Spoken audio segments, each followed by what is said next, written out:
அந்த கொதிக்கிற தண்ணியை ஓரமா எடுத்து வச்சுட்டு அந்த பிளேட் மேல நான் கையை வைக்கும்போது சுத்தமா ஹீட்டாவே இல்லைங்க, லைட்டா வெதர் வந்து இருந்துச்சு. அப்போ அந்த தண்ணி கொதிக்கிற ஹீட் எங்க இருந்தா வந்தது?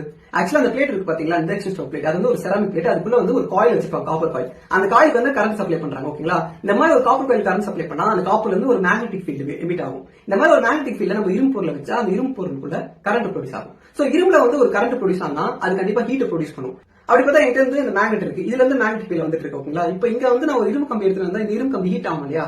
இங்கதான் ஒரு முக்கியமான விஷயம் இருக்கு. ஏன்னா இந்த மேக்னெட்டிக் ஃபீல்ட் நிலையா இருக்கக்கூடாது, அது ஸ்விட்ச் ஆகிட்டே இருக்கணும். அது நார்த் டு சவுத் போல் வந்து மாறிக்கிட்டே இருக்கணும். இது மாதிரி பண்ணிட்டே இருக்கும்போது இந்த கம்பி ஹீட் ஆக வாய்ப்பு இருக்கு. ஆனா நம்ம அதை ரொம்ப வேகமா பண்ணாதான் நடக்கும். அந்த இண்டக்ஷன் ஸ்டவ்ல ஏசி கரண்ட்னால அது ரொம்ப வேகமா நடக்கும். ஏன்னா ஏசி கரண்ட் வந்து பாசிட்டிவ் நெகட்டிவ் மாறிட்டே இருக்கும். பாசிட்டிவ் நெகட்டிவ் மாறினா அந்த காயில இருக்க மேக்னெட்டிக் ஃபீல்டும் நார்த் டு சவுத் ஸ்விட்ச் ஆகிட்டே இருக்கும். அது மாதிரி ஸ்விட்ச் ஆகிற மேக்னெட்டிக் ஃபீல்ட்ல அந்த பாத்திரத்துல இருக்கனால அந்த பாத்திரத்துக்குள்ள ஒரு கரண்ட் ப்ரொடியூஸ் ஆகுது. அந்த கரண்டோட technical name eddy current.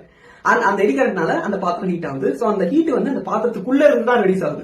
And இந்த மொத்த ப்ராசஸ்க்கு பேர் வந்து எலக்ட்ரோ மேக்னெட்டிக் இண்டக்ஷன் சொல்லுவாங்க. எலக்ட்ரோ மேக்னெட்டிக் இண்டக்ஷன் என்ன, அதே மாதிரி எடி கரண்ட் என்ன கத்துக்கிட்டீங்களா? இது ரெண்டுமே வந்து 11th 12th வர பிசிக்ஸ்ல வர ரொம்ப இம்பார்ட்டன்டான கான்செப்ட்ஸ். சோ இந்த மாதிரி அப்ளிகேஷன் வச்சு படிங்க, உங்களுக்கு அந்த கான்செப்ட் ரொம்ப இன்ட்ரெஸ்டிங்காவும் நல்லாவும் புரியும்.